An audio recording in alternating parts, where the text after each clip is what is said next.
1971, I believe it was, President Nixon It's a simple came one, wasn't over and thinking. shook his hand and whatnot. The story is that his master, he was a slave, his master joined the Confederate Army. And at that time, if you had a little money and a little means, you could take a body servant with you. That was a person that washed, cleaned, did all kinds of work for you. And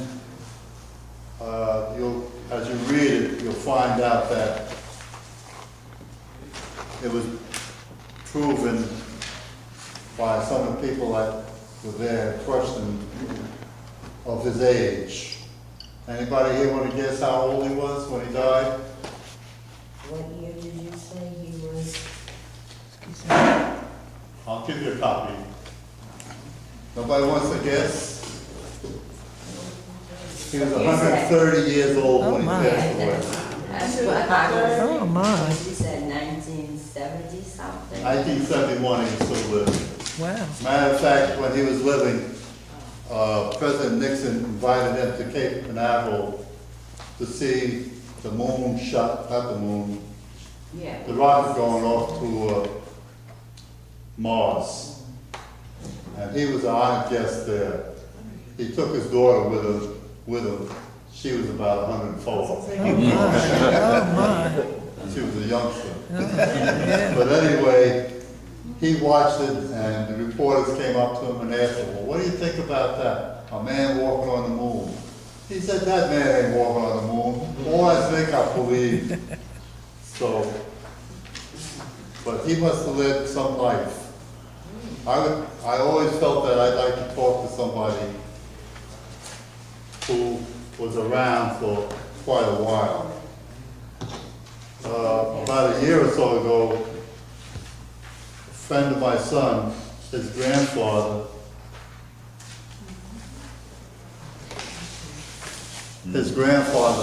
who lives in they lived in Montclair. He was a little over 100, maybe 102, 103. And so Aaron and I went over there, and I wanted to go over there and talk to him and interview him about things that went on in his life. He didn't say much about his life. He just remembered that he played football, and they called him the Black Eagle. And he went on for a while, that way, but he was pretty clear of mind for somebody that age. Mm-hmm. Yes. And President Obama passed through New Jersey at one time when he was living, and he stopped by and he met this man, and they chatted for a couple of minutes. But what disturbs me is that the local newspapers didn't even mention it or have a picture in there, the Star Ledger or the Montclair Record. And anyway, he's passed on now, but I always felt that if you can talk to some of these old people, the memories that got locked up in their minds is a story in itself. Very early. I don't remember offhand.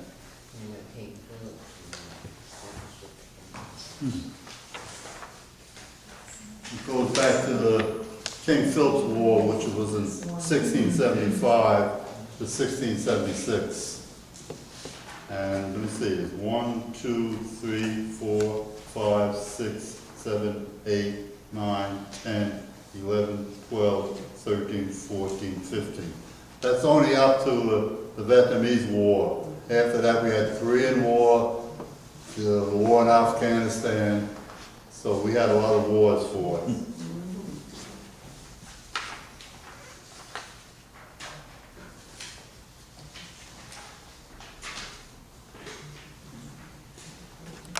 Virginia, Yeah. on the Washington plantation. And it's believed that he is the son of George Washington. His mother was a slave woman named Venus. Now, maybe he is and maybe he wasn't. I know over the years you heard that George Washington wasn't able to have any children. Maybe that's true, maybe it isn't. But anyway, in those days, when a person died, passed away, they used to clip a little piece of their hair and they give to family members as a memento. Same thing was done with George Washington. There was about 7 that hair. pieces clipped on of this hair. The FBI actually came in and investigated, I think about 4 or 5 of them. And they said it wasn't long enough that it could be used for DNA testing. Now, the other 2 places that they're pretty sure they have an ample sample, one is out Mount Vernon. Mount Vernon is owned now by the Association of the Ladies of Mount Vernon. They owned it for about 100 and some odd years. On their second floor, they have a little museum of George Washington's articles, but they definitely refuse to let anybody come in and make a DNA test on the hair. You might ask why, but it could be obvious that they don't want to know that he was George Washington's son. I'll put it like that. The other place is at Forbes Francis Tavern. Anybody ever hear of that? Yeah, New York. Samuel Francis place? Right? Yeah. Yeah. Anyway, Francis Tavern is located in Lower Manhattan in the Wall Street area. And the original owner was a man named Francis. Did anybody ever see recently the episode of the Negro Book, Book of Negroes. the Book of Negroes? Yes. Cuba Gooding played Francis Tavern, played the owner of Francis Tavern Right. in that book. It was a very interesting episode. It ran for about 3 days. It's similar to Alex Haley and Roots. But anyway, on the second floor, they have a little library of George Washington's items, and they have his hair there. They definitely refuse to let the hair go for DNA testing. I wonder why. As again, as I said, it's obvious. Take it the next time. But the family of West Ford has been very active. They have been going along and they've been trying for a long time to get permission. So maybe it will happen. My wife and I was in Mount Vernon a few years ago, and at that time it was raining very hard and we couldn't see much of it. There was about 100 people there. Where George Washington's original grave site is in Mount Vernon, about 100 feet from there, down a little winding path, is called the Slave Burial Ground. There's a stone monument piece at the beginning of it. And when we were there, they were celebrating its 10th year. The stone was designed by students from Howard University. But anyway, why it was important to me, I traced 2 of my ancestors back who worked and lived on the plantation of George Washington. One of them's name was George the gardener. George helped George Washington take care of plants. George Washington was interested in horticulture, which is to take care of plants and flowers and things like that. So I presume that that was his job as a slave, taking care of items like that. Now the others, and like all people of that time, they said, well, maybe I can do it. Maybe I can find where my family came from Africa. You know, we didn't know any better. There are no records of names of people from that. And you have to look around and do digging in other places. But at that time, the computer was just coming out. And now you're able to do a lot of research on the computer and get things. But when it first came out, my other son would show us how to use it, and naturally I got my wife to use it. So she was doing a lot of the work for it. Over the years, the success I had, or have, I would say if it wasn't for my wife, I wouldn't have it. She was my right hand on doing anything. Sorry to say, well, she was originally one of the original members. Sorry to say, she's in a nursing home now. And I'm lost without her. I miss her because I'm in the house by myself. And that's one of the reasons I'm getting rid of a lot of material in the house. But I used to tell her, can you write a letter for me? Why don't you hire a secretary? I said, well, I will one day. But anyway, we did a lot of traveling. We traveled to Mount Vernon, Virginia. We traveled to upstate New York, Beacon and Poughkeepsie, and Peekskill. We traveled these places because I had information that my family had friends that came from these different places, or settled in these different places. And so, to get up to Beacon, the town right next to it is called Fishkill.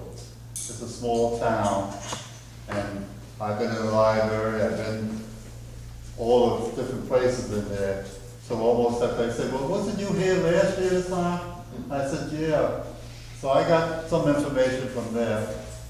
But the biggest thing that I wanted to know was how my great-great-great-grandfather, his name was Lloyd Washington, how he got from Virginia all the way up there in New York. And I don't know why or when. You know, generally when a family goes somewhere, they have a cousin, an aunt, or somebody who lives there, and they say, come on up. But to my knowledge, he was the first one up there. And as I said, I enjoy going around on these trips. I felt that I was very happy when I could go in the basement of the city hall, dirty and dusty, look at the books and records and things like that. And for what I have now, I'm very happy with the information I have, because I felt that I did it myself, and I did it the hard way. Now, you tell somebody something, and they'll get on a phone like that and get the answer for you in 5 minutes. But back there then, you had to go to these various locations. And going back a little bit, the National Archives was located in Bayonne, New Jersey, at the military transportation facilities. So that was right down the road from where I lived. So I used to go there quite often. They had all the census, they had other kind of records. So I was there one day, and I met this gentleman who was speaking. And I told him what I would like to do, and he said call anytime and he would help me out or whatever. His name is Jimmy Walker. He's the founder of this organization. And I consider him the father of modern day black genealogy. The mother, I consider, her name was Jean Sampson Scott. But I've been to both places. I've been to her home up in Mount Vernon when a group was being organized. So at one time I was a member of the New York chapter and this chapter. But she was very gentle and kind, and she gave me clues and how to do this and how to go about it and get different things. The other person that really helped me along and starting along was Professor Charles Bloxham. Anybody ever hear of him? Yeah. He wrote a book on doing African or Negro genealogy.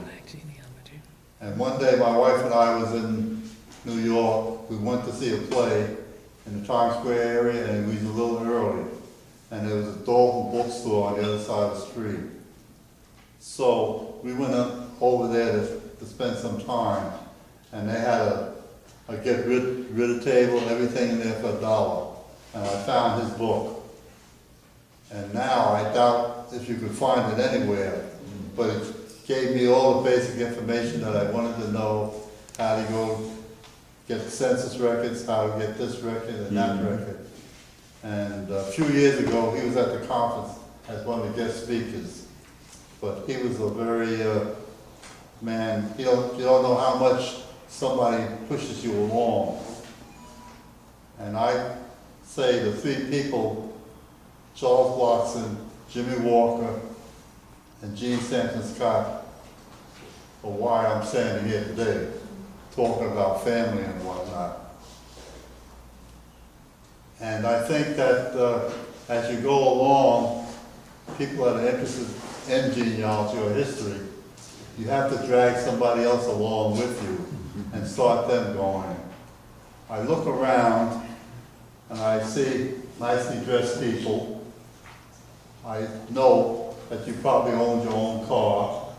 I know you probably you have your own home. And I know that you have education. And I thought about that for a few years. There was a woman I met at a party, and it got around that I was doing history search. And she came up to me and she said, "Why are you doing this kind of research? These people are all dead. They're not here anymore." And the best answer I could give at that time was, I want to know who my ancestors were and where they came from and what they did. But if I was to run into her now and she would ask me the same question, I would say, matter of fact, she asked me how long would it take me to finish. And I said, probably the rest of my life, because she never finished. That's right. But if I ran to a person today and asked me that question, I would tell them this: all you folks sitting here, you owe a debt.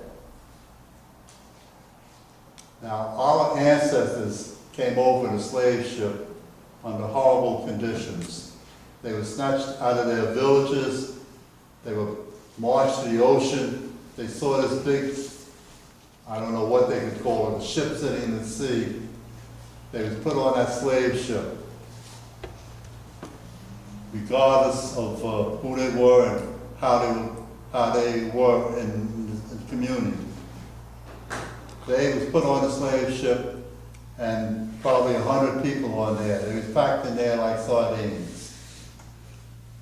No health facilities, no hygiene facilities. Women and children packed in there like I don't know what. So, most of them got seasick on the way coming back to the States.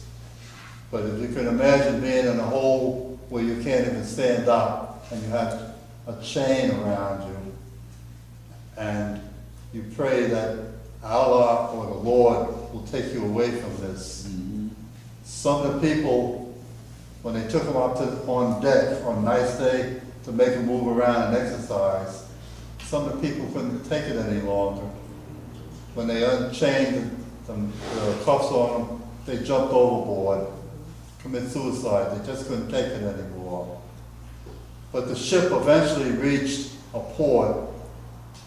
I wouldn't say it was in Cuba, Brazil, or the United States, but one of these ports. And they put them into what you'd call a slave dungeon, where at least they had open air and they had clean air to breathe.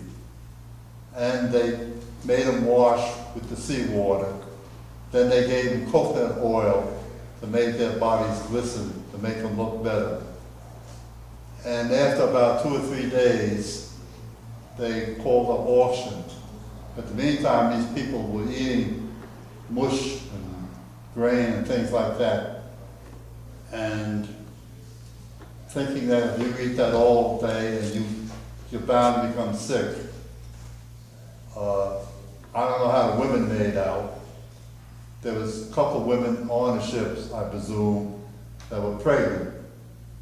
They didn't care anyway, anything for them. But anyway, the day of sale came, and the one who would make or sell at the highest price was a young man between 18 and 25 who had good muscles in his leg, a good back. He could do good work. He would get the highest price. Next after that was young children, young boys between 13 and 16. They looked at them boys and say, well, they can be trained. They will grow up to be a strong person and they can work in the field. Then came the women. Now the women, they looked at them as a third party. The women who had, say, looked healthy enough that they could bear children, that was a plus, because if a woman come to a slave area and had 2 or 3 children, that means the boss or who owns the plantation would have extra hands eventually so that they could work. That was one of the assets of the women there.